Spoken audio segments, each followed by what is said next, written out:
Throughout the Rocky Mountain West, an epidemic is spreading.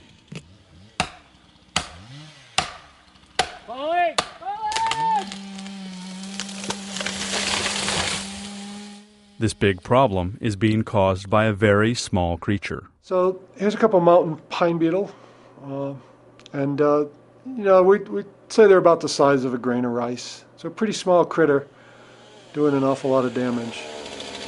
Some are calling it the worst crisis ever to hit American forests. In the last 3 years, I've probably cut over 2,000 trees. I cut 110 trees yesterday. So it's hard to keep a running count, but I know I did 100 yesterday. In a region known for its epic vistas, the mountain pine beetle is devastating centuries-old forests and wreaking severe economic and environmental damage. And scientists say that nothing can be done to stop it.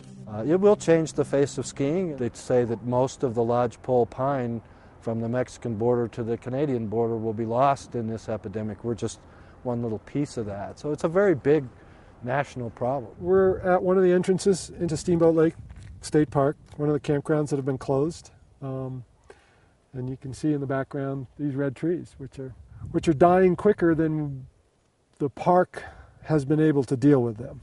The bark beetle infestation started about 8 years ago. We've had a number of pockets start to grow. Through 2006, we had about 1 million acres of infested lands. In 2007, we jumped to 1.5 million acres. That's equivalent to almost 3,000 square miles, which would be twice the size of Long Island. We do expect that to go over 2 million, possibly up to 2.5 million acres as this plays out in the next couple of years. This epidemic is certainly the worst we've ever seen. It's a phenomena. It's changing the landscape, and it's something that is a once in a lifetime, certainly once in a generational type of thing. While the epicenter of the American problem lies in northern Colorado and Wyoming, across the West, the pine beetle has affected forests from New Mexico to western Canada. The reason for the epidemic is really twofold. One is the drought cycle. 8 years of drought. The trees are weakened. We've had those trees with less moisture in them, so they haven't been able to defend themselves as well. The other important factor of the weather is that the winters have been really mild. The bark beetle has a 1 year life cycle. It attacks a tree in July and August. It lays its eggs, and the eggs and the larvae overwinter. And during that time, the larvae are susceptible to freezing. Since we've had such mild winters the last 8 years, we really haven't had any dieback of the insects during the winter months. Yes, these infested trees are doomed. The pine beetle is endemic to the West, and there have been damaging outbreaks in the past, but none of them, say experts, have been this severe. In Grand County, said to be ground zero for Colorado's pine beetle epidemic, mortality of lodgepole pines, the predominant species in the region, has reached over 90%. This year specifically, we cut down about 6,000 trees for about a little over $250,000. We have a community of a little less than 500 people, so as a per capita basis, we've had a pretty large burden financially. My wife and I bought this house about 4.5 years ago, and there were 52 large trees on the property, ranging from 24 inches in diameter down to 12 inches in diameter that were all hit by beetles, and they're all gone. Obviously, the economic impact was not fun to deal with. It was an emotional thing. My wife and I started 2 years ago this month on those two stumps over there. Those were the first 2 trees we cut down over there. Dead forests increase the danger of fire. They can lead to erosion, and because dead trees don't absorb carbon dioxide, the beetle problem can also worsen global warming. I know coming into this that scientists don't all agree on this issue. Some say that truly there is nothing one can do. Others say that there are things one can do. Here we go. Here's a live one moving.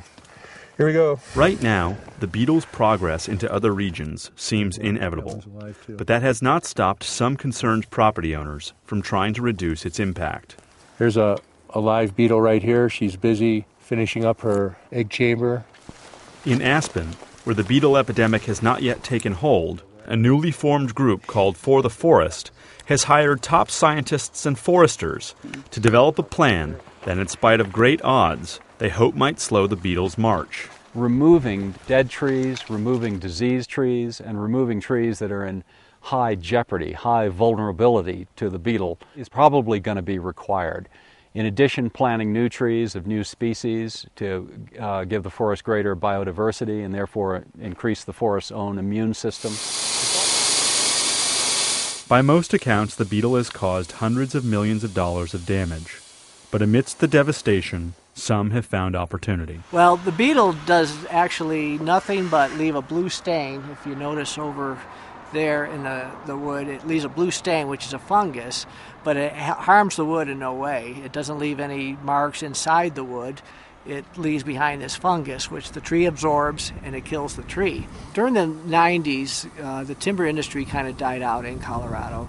Since the beetle has kind of taken over the forest, the timber industry definitely has been revived in Colorado because of the pine beetle. In the areas hardest hit by the mountain pine beetle, new forests will eventually emerge, a fact that has led some residents here to embrace a stoic optimism. We're the first ones to get nailed with it. We'll be the first ones to be cleaned up. And that's why I say that some of the other resort areas that have had the attitude is we're going to stop this, they're not. The best thing to smell in the morning is chainsaw fuel. That's the best thing to smell every morning. Get this stuff out of here.